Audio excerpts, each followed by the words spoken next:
Welcome to Talking Giants, presented by SeatGeek. I'm your host, Bobby Skinner, here with my co-host, Justin Pennick. And the Giants, some news came out today. Daniel Jones cleared for contact, and Leonard Williams was traded for a 2024 second-round pick and a 2025 fifth-round pick. Justin, we talked about on the recap pod that Jonathan Jones had talked about Leonard Williams being available for the right price, and we're like, well, the right price could mean anything. Well, a second-round pick and a fifth-round pick sure as hell is the right price, and we'll break it all down, Justin. But I love Leonard Williams and wish we weren't in a situation where we were selling pieces off. But this is as good as a trade deadline move as a team that's selling could make. Yeah, the price is right, man. Where, again, I really wish that we weren't in this situation. I really wish that the Giants were on a 3-game winning streak and Daniel Jones is cleared and, cleared for contact coming up against the Raiders with some winnable games on the schedule. And we're looking at the second half of this year saying, hey, you never know what could be, even with the bad team and even with the bad year. But, instead, gets a good deal. We're back in that we always were kind of rebuilding, right?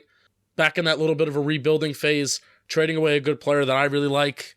Certainly had a complicated history here. Always think he was underappreciated for how he was acquired and how much money he was getting paid by Dave Gettleman in that terrible contract. But this is a very, very good deal for the Giants. Now they traded away Leonard Williams 4 years later. They initially traded for him. They get more value in this trade away a couple years later than they did when they initially acquired him from the Jets. Yeah, we did a second and third round pick swap for a 4-year rental of Leonard Williams. A very expensive rental, but a 4-year rental. Obviously Leonard Williams losing him does hurt this team. But again, he's an expiring contract, and when they didn't touch his deal just in the offseason, the writing was kind of on the wall that he wasn't going to be brought back because his contract made the most sense to touch after they moved some of Adoree Jackson's cap money around. And we talked about he's going to garner a lot in free agency. Now I think he would have garnered less than we thought in the offseason because he hasn't had his best season this year, although still very good and underappreciated. But now he might do it because he's got leverage all over on a team that traded for him at the deadline. Again, it's so crazy how this is again, a team did this again for him, except not only just giving up a third-round pick, they gave up a second-round pick, which is a top 60 pick in the NFL draft, which is so crazy. If Next Gen had a cash earned over expectation stat, Leonard Williams would be number one in the league because he got franchise tagged off of a half a sack and then had the career year and gets the big deal, and now he's getting leverage again, and a booming defensive tackle market, by the way, too. But again, these second round picks, a fifth round pick, I think a lot of people would have just accepted a fifth round pick, and I wouldn't have loved it, but I would have accepted and been okay with it, but not celebrating it. But second round picks are so valuable, right? And with the way the Seahawks season is going, you see them having essentially the same draft slot that the Giants had last year, and we got JMS with that last year, right? So think about last year, how there's the difference between JMS and Jalen Hyatt and ended up trading up for Hyatt. Well, if you put these picks next year, the Giants could just pick someone at the top of the second, and then you could take, JMS or Jalen Hyatt or whoever was there. So second round picks, man, you look at the NFL and you look at some of the best players in the NFL, and a lot of them are second round picks. As much as the draft can be a crapshoot, the best players in the league are made up of first and second round picks. Some of the best picks in franchise history have been second round picks too, and that's I know this may not matter that much, but this has been across a lot of different GMs and a lot of different years for the Giants. Guys have been second round picks and they turn out to be Ring of Honor members. So good for the Giants. I guess the only bad downside of it is when it isn't really even that much of a downside because I don't really care about cap space when we're in season. I care about next year's cap space, and I care about cap space when we're in the offseason. The Giants basically ate the entirety of this Leonard Williams contract. I believe they renegotiated with Leonard Williams. They converted it to a signing bonus. You're wrong. They converted it into DraftKings cash. And we're back with another week of football, and DraftKings Sportsbook is keeping us in on the NFL action with great offers every single game day. New customers can bet $5 and get $200 instantly in bonus bets. Throw $5 on any of this week's epic matchups to walk away an instant winner. And And DraftKings isn't stopping there. All customers can take advantage of 2 new offers every game day this September. September. This November, I would assume. Football is more fun when you're in on the action. So download the app now and sign up with code WORLD. New customers can bet just $5 to get $200 instantly in bonus bets. Only at DraftKings Sportsbook, an official sports betting partner of the NFL, with code WORLD. The crown is yours. Gambling problem? Call 1-800-GAMBLER or visit www.1800gambler.net. In New York, call 877-8-HOPE-NY or text HOPE-NY. In Connecticut, help is available for problem gambling. Call 888-789-7777 or visit ccpg.org. Please play responsibly. On behalf of Bahula Casino and Resort Kansas, licensee partner Golden Nugget, Lake Charles, Louisiana. 21 plus, age varies by jurisdiction. Void in Ontario. See sportsbook.draftkings.com/football terms for eligibility, terms and responsibility. Gaming resources. Bonus bets expire 7 days after issuance. Eligibility and deposit restrictions apply. You're glad you did. Explain the financials of this deal, Justin. Yeah, so I'm just going to read this straight off from Dan Duggan's tweet. So this is also coming from Albert Breer, and then Dan Duggan quote tweeted it. New Seahawks defensive lineman Leonard Williams has $10 million due for the rest of this 2023. Seattle will only be responsible for the prorated veteran minimum, with the Giants converting the rest to a signing bonus and picking that up pre-trade. So the Giants today's Monday, right? So by Monday, by 4 p.m., the Giants had with anybody that they wanted to renegotiate a deal, maybe with the intention of trading them. So the Giants did that before 4 p.m. today, and then therefore they traded Leonard Williams on Monday. So this is from Dan Duggan. Giants are paying $9 million for second and fifth round picks. Imagine there will be some cap saving this year since he had a void year in 2024 that some of the signing bonus conversion will get pushed to. And then this is Dan Duggan continued. Unless the Giants add more void years, which I don't think that they would, they really haven't done that a lot. I think this trade will create approximately $4.7 million in cap savings this year and add $4.7 million in dead money to the existing void year in 2024, bringing Williams' 2024 dead money total to $10.7 million. Little confusing. So they're obviously they're taking the financial brunt of this deal, right? It's not helping them financially, but again, it's worth the picks. If I tweeted out earlier, Justin, I'd pay an extra $1 million of cap space to get a second and fifth round pick. But they aren't getting any financial, so they free up some cap space this year to get through the season. But they don't they're not saving any money in the long run. They're just pushing it to next year. Right. It's expensive, but I think it's like you said, it's worth it. I mean, getting a top 60 pick is worth it. Oh yeah, absolutely. You do that 10 times out of 10.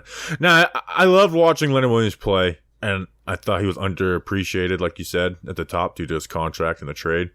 But if you look over his lifespan as a Giant, he's been a top 10 defensive tackle in the NFL. Yeah. In that time. And he's always been super professional. He's been a good teammate from everything we've heard. He's kind of been one of those guys in the locker room. It is always sad to see a Giant who's been here for a while go. He's probably, after Dex, he probably has the most defensive snaps on the Giants, for the Giants on the team. I always root for, I always say guys that are my favorite Giants, Bobby.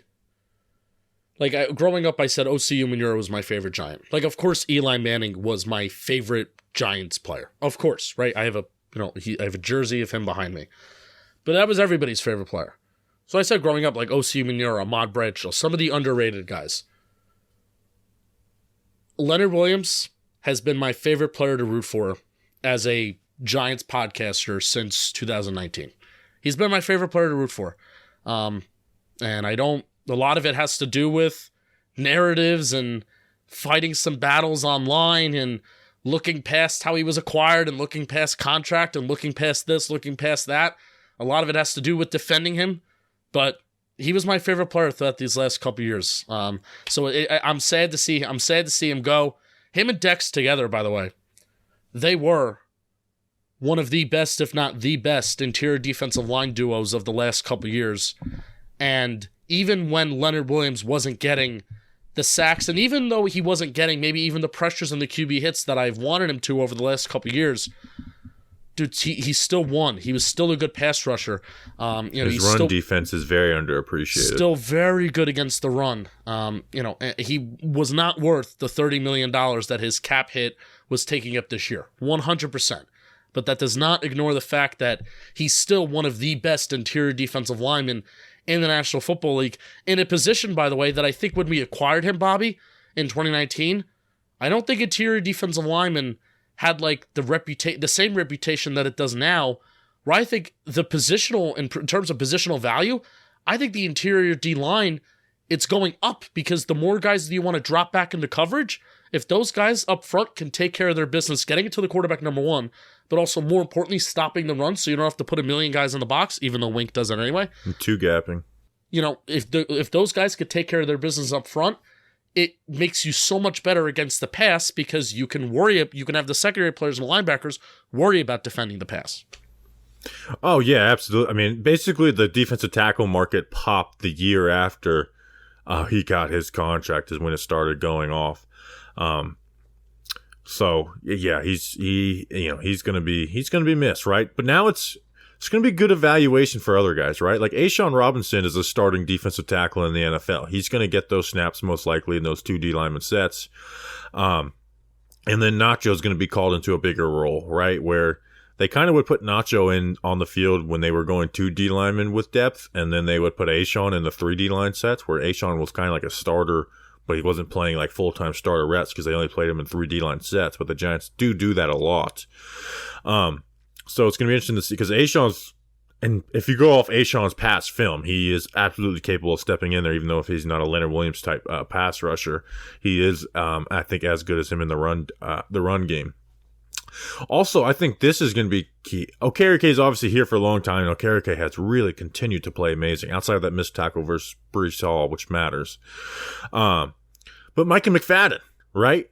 Where Okereke is kind of the leader of that defense. But McFadden's gotten to play fast, and playing behind Dex and Leonard together, and then when you go 3D line sets of having Ashawn, like I know the edges have been set great, they did versus the Jets. That makes life a lot easier for a linebacker. And I'll be interested to see how he looks going forward. So it'll be some good evaluation for McFadden, not behind the combo. Like, you still have Dex, right? He's the best. By the way, I was looking at Dex's numbers today, and he's just a top 3 defensive tackle in the NFL. He's like one of the. You can maybe even make the argument he's like a top 10 pass rusher in the NFL right now. This includes with edge rushers. He is. He absolutely is. I think what is it? I had the tweet a little while ago.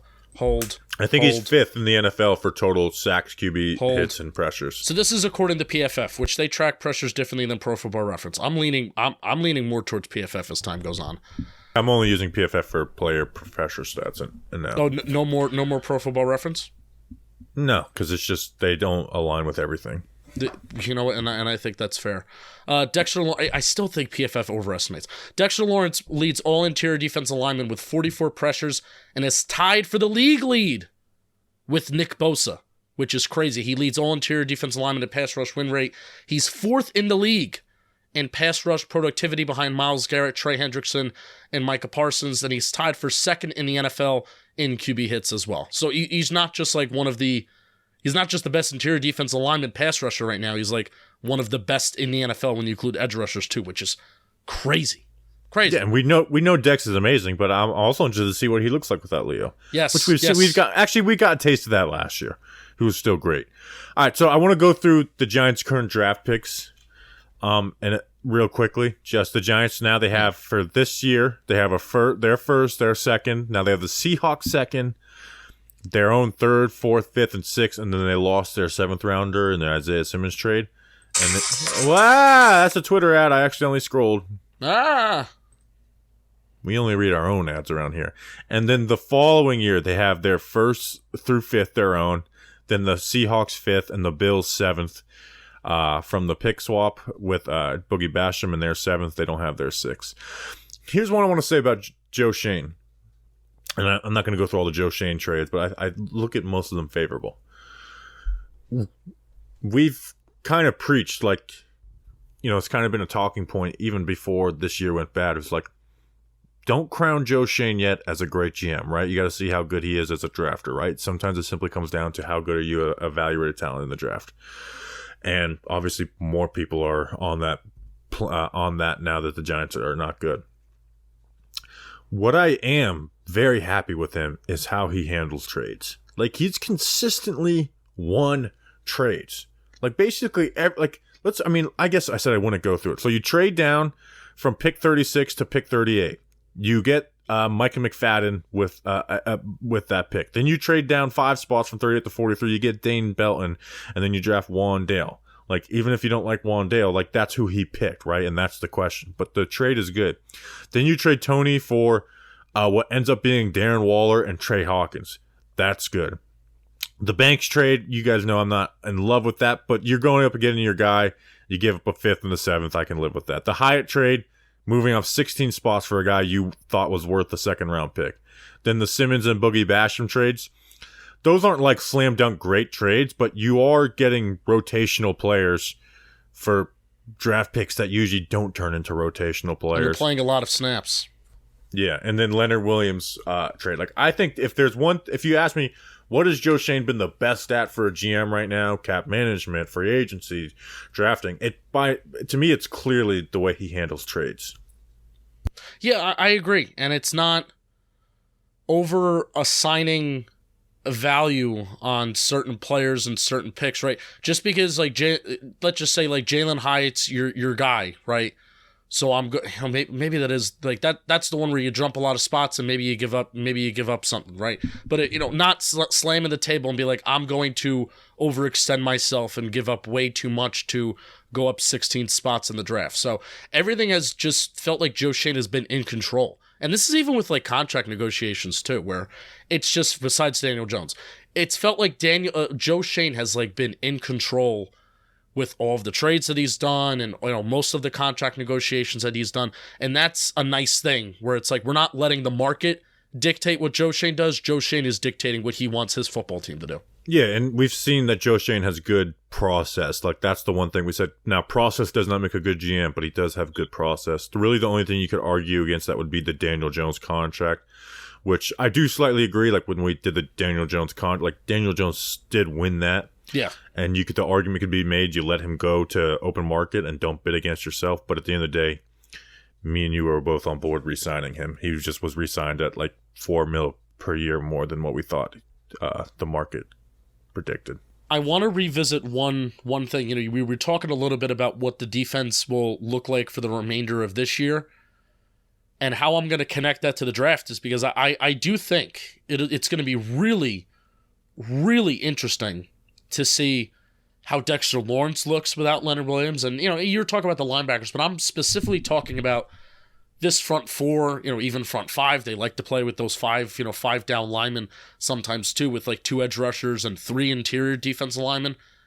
Because now that we're adding another top 100 pick to the mix, we have now maybe 4 picks inside the top 70, top 80. That could very much determine what the Giants are doing and how this Giants interior defensive line plays for the remainder of the year.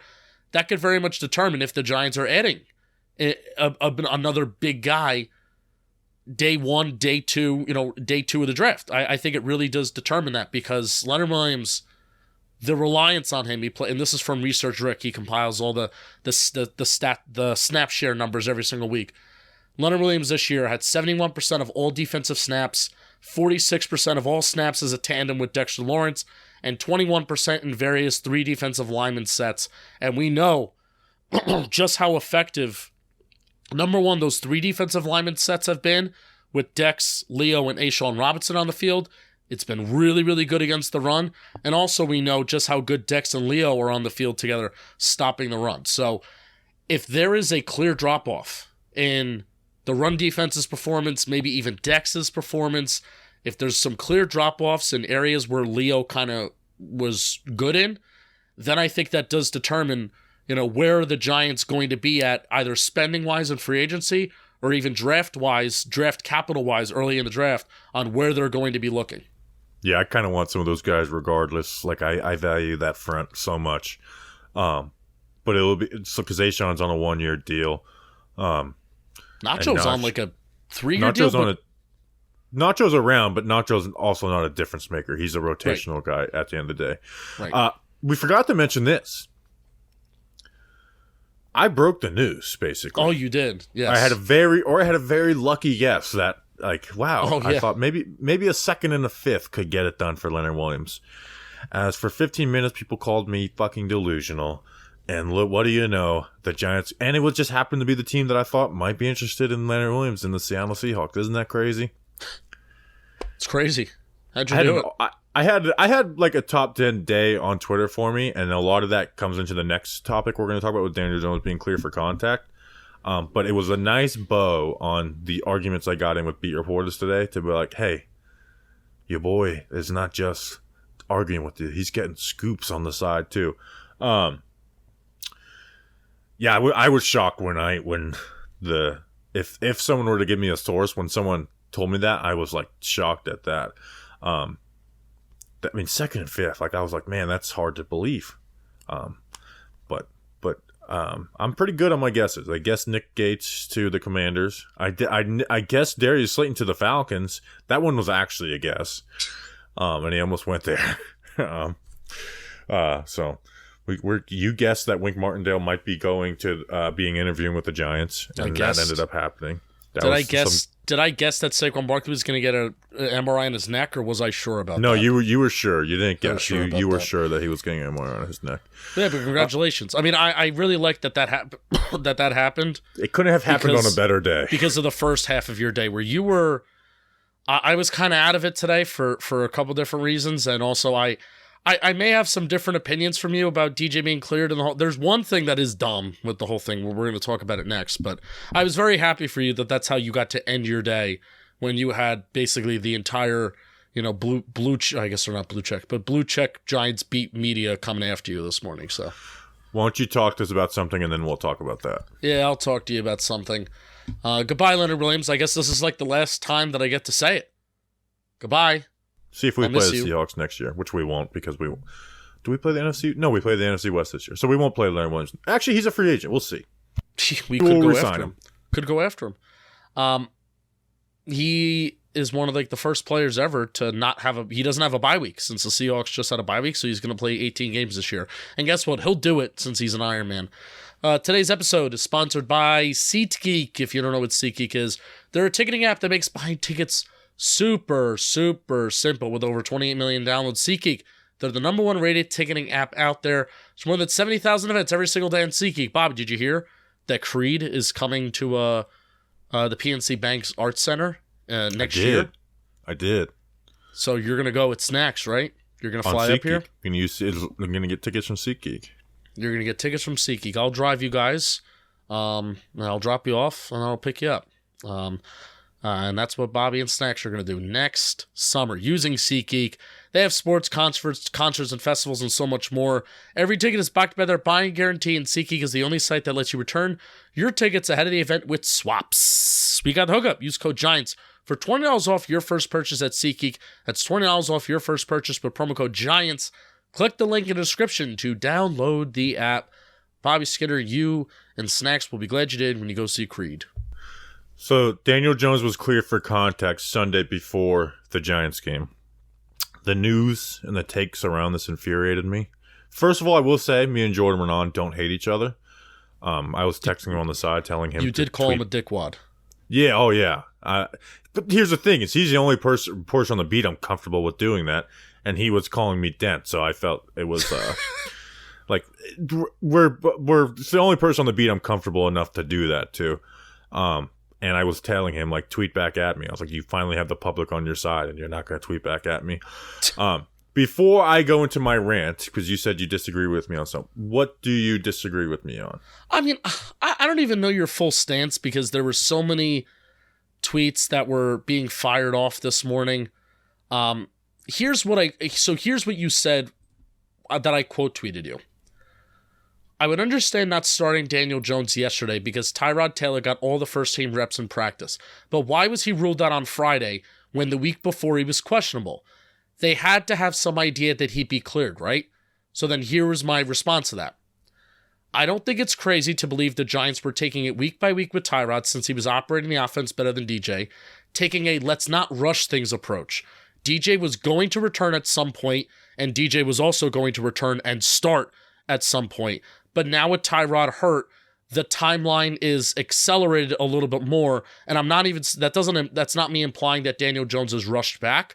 It's just implying that, well, they can't take their time anymore because now Tyrod Taylor's hurt, and you're not going to start Tommy DeVito. And I also don't think I don't think it's impossible to also think that the Giants put like a deadline, like, all right, if Daniel Jones is not cleared by contact by Friday, then Daniel Jones is not going to play.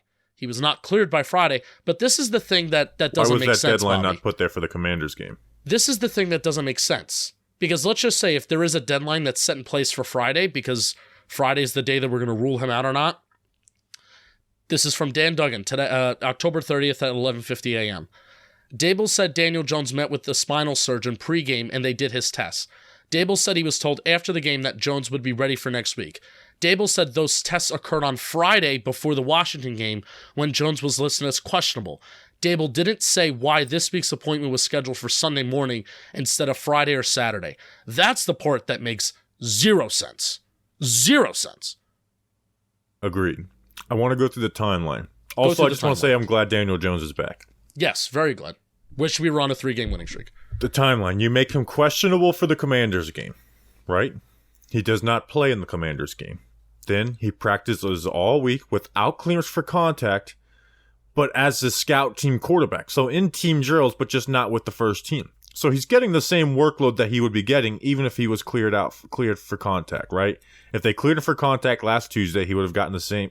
Well, he would have played with the starters, but like just practice workload, he would have got the same thing.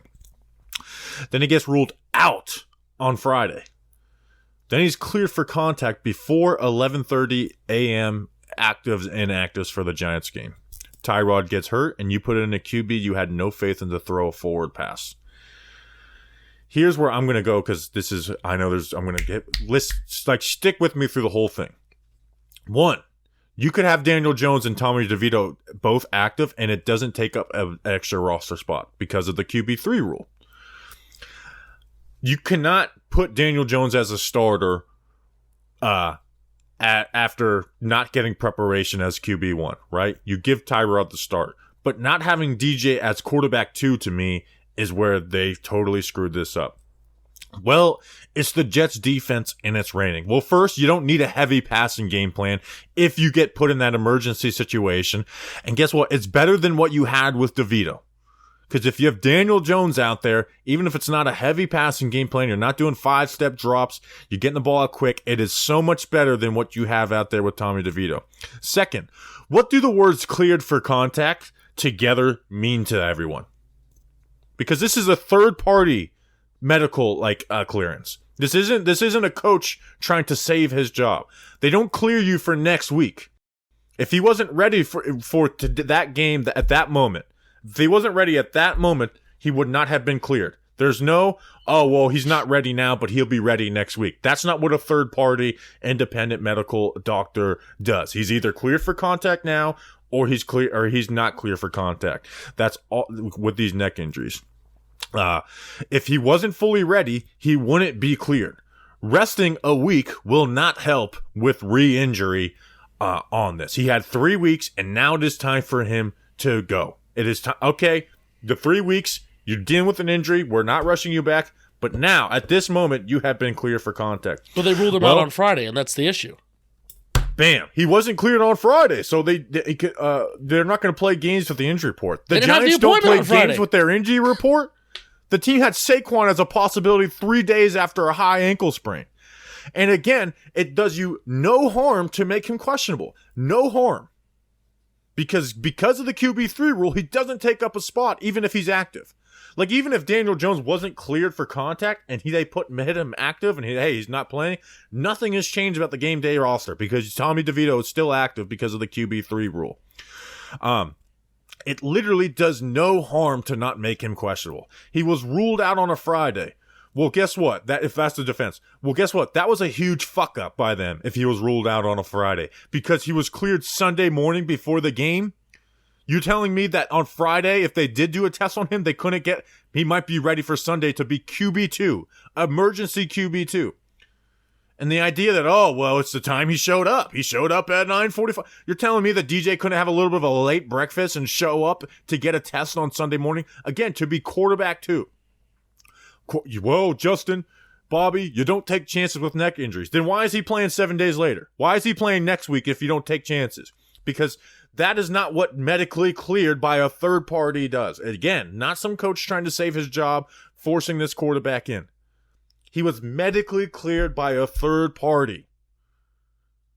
That means he is ready. That means no more rest is helping. So I don't even want to get into conspiracy theories of like, hey, they didn't want to deal with the optics of Daniel Jones being a backup QB for a week because they thought that they wouldn't get put in that emergency situation of Tyrod Taylor being injured.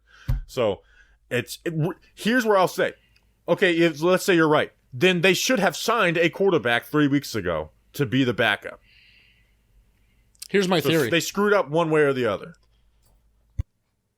Dr. Jones is the third-party consultant. Yeah, it's really funny. Daniel Jones and Dr. Jones, they joke about it all the time. They have the same last name. Dr. Jones last Friday lets Daniel Jones know, hey, man, we have the appointment today. Still not cleared for contact. Oh, your left side's still a little weak. Okay. Well, bad news, man. I'm going on vacation. I'll be back on Saturday. We can't have the appointment on Friday. So I'll be back on Saturday. Let's have another appointment on Sunday. Oh, shit, you're cleared. Oh, isn't that funny? You were already ruled out, so you can't play. Come on. Oh, man, sorry I was on vacation and we couldn't have the same appointment on Friday. That's my theory on what happened. It's the silliest shit I've ever heard in my life. Well, it's true. I think it happened. I got a text earlier. Silly, man. Being silly now. Like, but I mean, that's what it comes down to, Bobby. It comes down to the appointment that was the previous Friday of the Commanders game, where he was not cleared. If that same appointment happens on Friday before they rule him out, and he's cleared on Friday, which maybe he wouldn't have been. Maybe he wouldn't have been. I don't know what the difference is between Friday and Sunday. Maybe he wouldn't have been cleared on Friday, but let's just say he was, because he was cleared 2 days later. He's cleared on Friday. They have the same appointment 1 week later. Daniel Jones may help. He may not play, but he may, or he may not start, but he helps you maybe win the game against the New York Jets on Sunday. And then maybe win the game if he's QB2. And then then it's crazy how things happen. Maybe you don't trade Leonard Williams away, and then maybe you're still feeling like the season's in. But I'm not going to. That's a bullshit butterfly effect to justify moves. That's like when people I know, like, well, it was a good thing to hire Joe Judge because then we have Brian. Like, that's. I trust Joe Schoen to be sober enough to not let win over the Jets change what you do with the trade deadline. And if he wasn't, then that's not good. But again, he traded Kadarius Toney amidst a 6-2 team. So I think he has a ability to look at the roster. But you're missing the majority of my point. Is that it comes down to the difference in the appointment being on Sunday and the appointment being on Friday. But again, this still just should not make a like. Then there's no harm in making him questionable. Yeah. I texted the this idea, to well, Snacks. The Giants aren't going to play games with their injury report. Well, first of all, yes, they do, and they do it a lot to where it's like it annoys people how much they do it. Two, it's not a game. He was cleared. It's not a game to say he's questionable because guess what? He was cleared to play. And again, I'm not saying again the conspiracy theory that makes the most sense. And I'm not saying this is why because it's not sourced up and it's not a fact. Is that having Daniel Jones active as your QB2 is bad optics when you gave him a $40 million contract and there being some good stuff around Tyrod Taylor and the fact that Tyrod Taylor would probably struggle and you'd be hearing, put DJ in, he's cleared, he's ready to go type stuff. That is the conspiracy theory. Again, it makes sense, but it's not a fact. But there was no harm in making him questionable when he was questionable 1 week before. Stop talking to me about like this. We're dealing with 17 opportunities in the NFL, this multi-billion-dollar organization, and we're blaming time of doctor appointments as a reason why. Get the fuck out of here with that bullshit. That's a conspiracy theory. Dr. Jones was on vacation, Bobby. What are you gonna do? So I was texting Snacks earlier today too about this. This could just be I'm getting older and I'm paying attention to more things now. I remember growing up, guys were never ruled out on Thursday, Friday, at the same rate that they are now. Everybody would go into game day as questionable, doubtful. I mean, they took away probable. I think they've changed some of that stuff because of fantasy football and betting. Oh, okay. All right. I think there's more urgency on teams to be a little more transparent on Friday. Still. The Giants are, there's one team that doesn't do that. The Giants had Saquon Barkley, as maybe playing against the 49ers. This is your quarterback. There's You're telling me what incentive does Brian Daboll have from the NFL or from fucking the sports books to declare Daniel Jones out on Friday as opposed to waiting for the examination to occur on Sunday to make a decision? The most response I've gotten is like, you're not going to throw him out there against the Jets defense in the rain.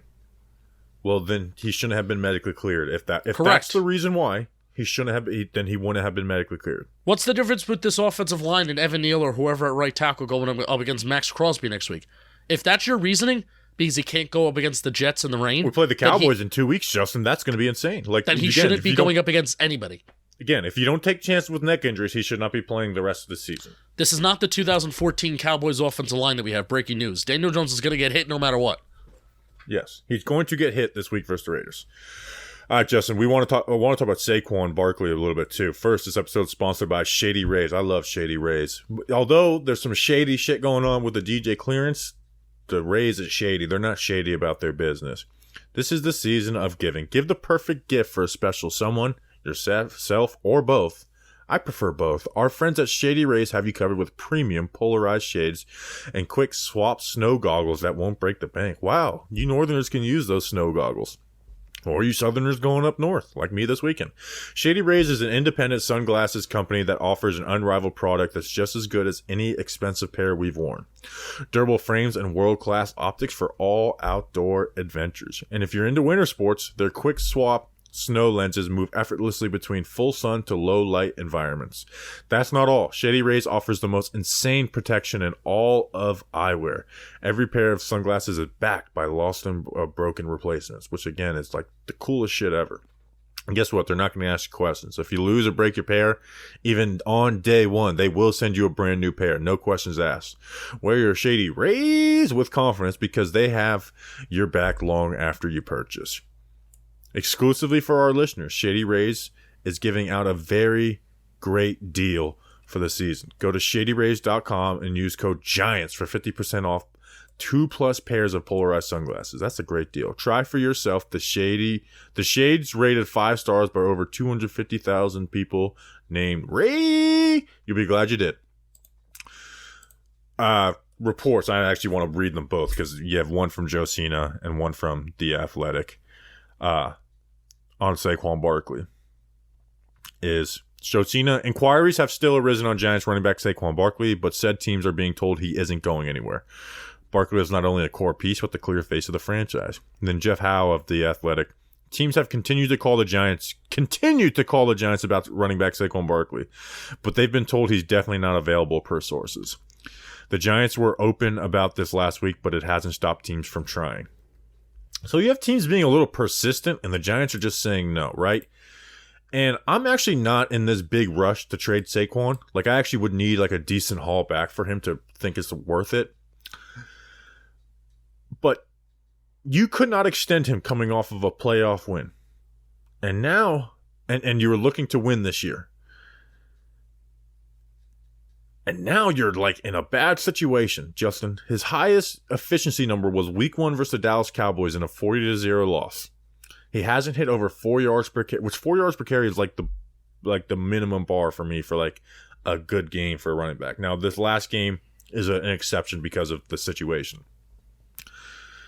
which is not a Saquon Barkley stat, but more of a Giants where they're at stat, yes. Right? Where they have this great they have this great running back, but yet he's still not being efficient for the most part.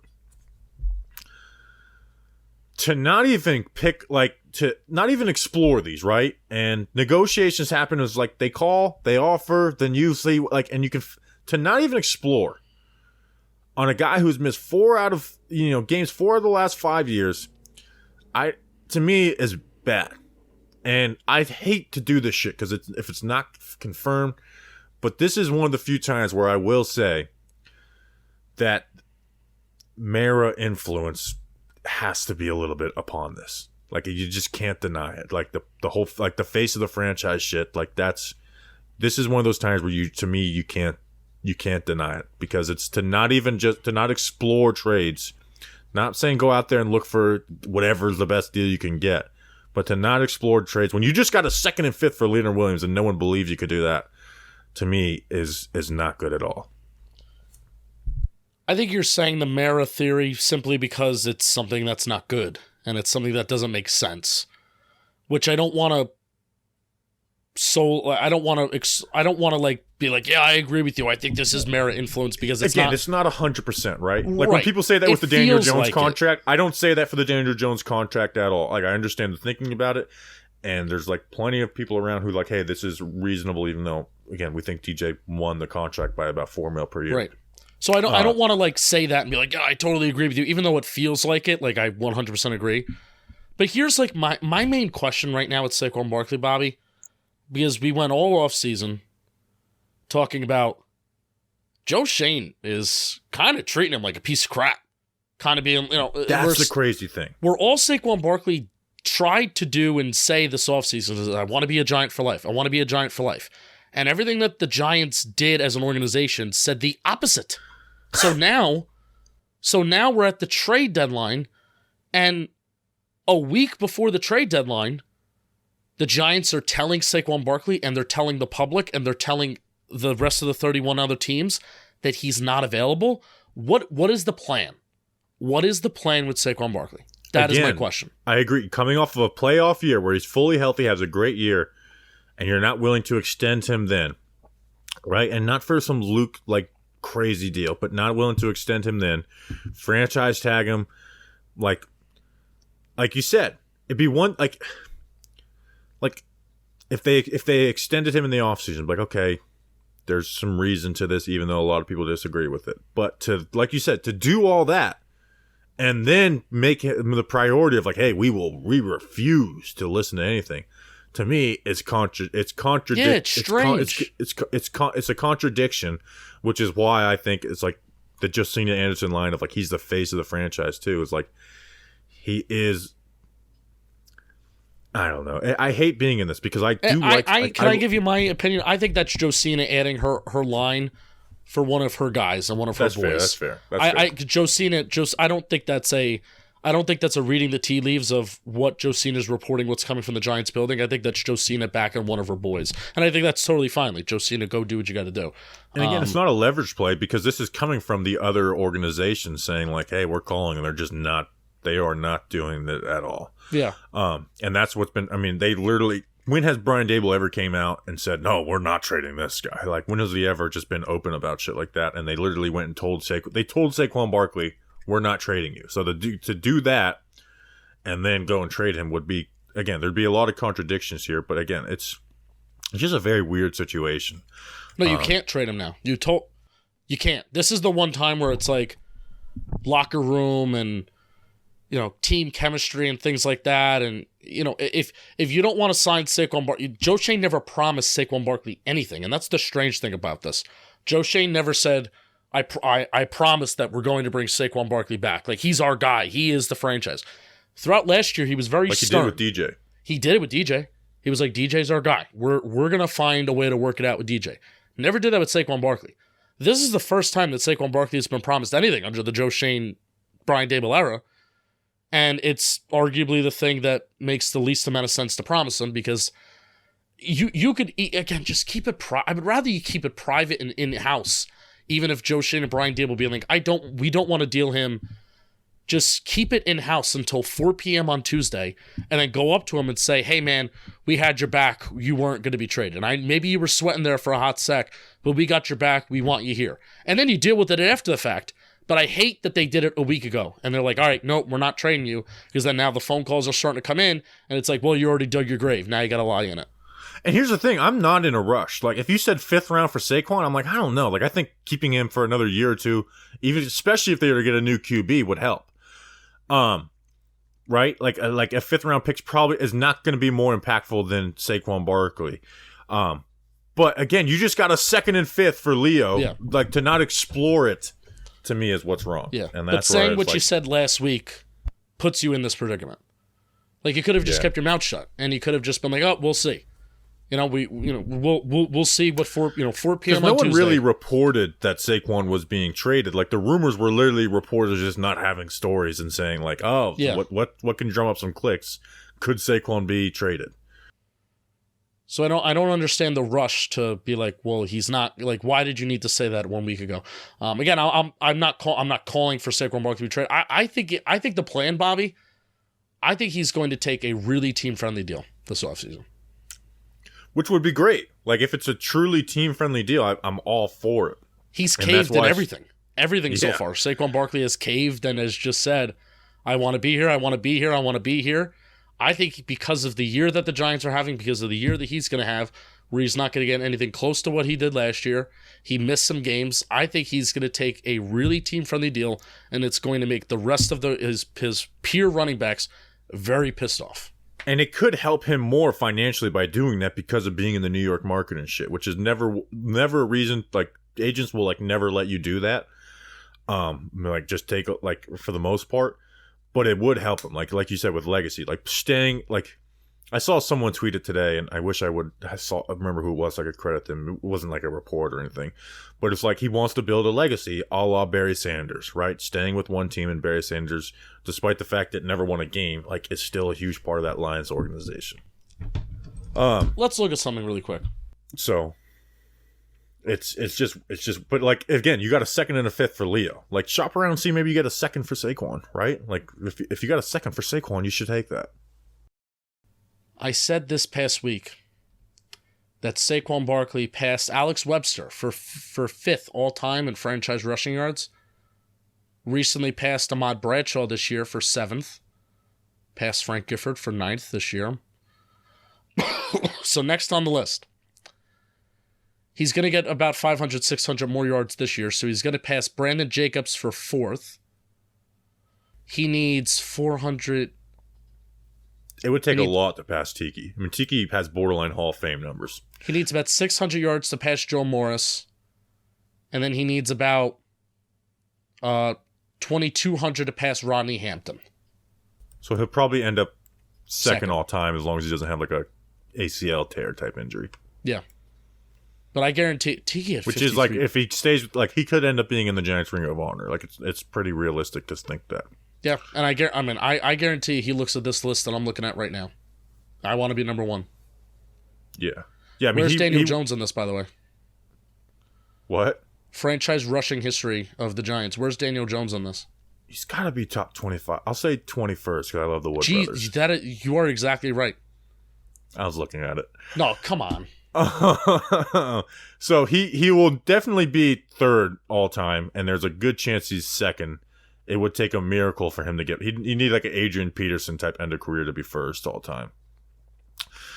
Which, when we do have Tiki on the pod, like, I'm going to start being like Tiki for Hall of Fame. His numbers are so borderline, and you know what? If Terrell Davis got in, Tiki should be in. All right, Justin, that's an episode. We'll be back. Probably going to do a mailbag. Not 100% sure, but we'll probably do a mailbag tomorrow. I do want to talk about Kayvon and stuff. And also, I just want to put the clip out so we can get some new viewers from that, because Carl Banks asked us, he said, I can't wait to listen to Talking Giants this week. I know. So we kind of have to do that and put it out with a link. Like the full segment, too, like I did last week. Should we do hashtag tell a friend to tell a friend? No, we'll just make sure the link is in there so people click on the full episode. Oh, okay. Should we tag Carl? That's called marketing, people. You don't hear that on other podcasts. You gonna tag Carl Banks? Huh? You gonna tag Carl Banks? He'll see it. He'll see it. Here, Carl. No, here it is. He'll see it. He'll see it. We love Carl Banks. Never disagreed with him on anything. All right, we'll see you guys for a mailbag tomorrow. You know, we're doing a mailbag tomorrow. Not a maybe. We're doing a freaking mailbag. We'll see you then. Until then, let's go Big Blue.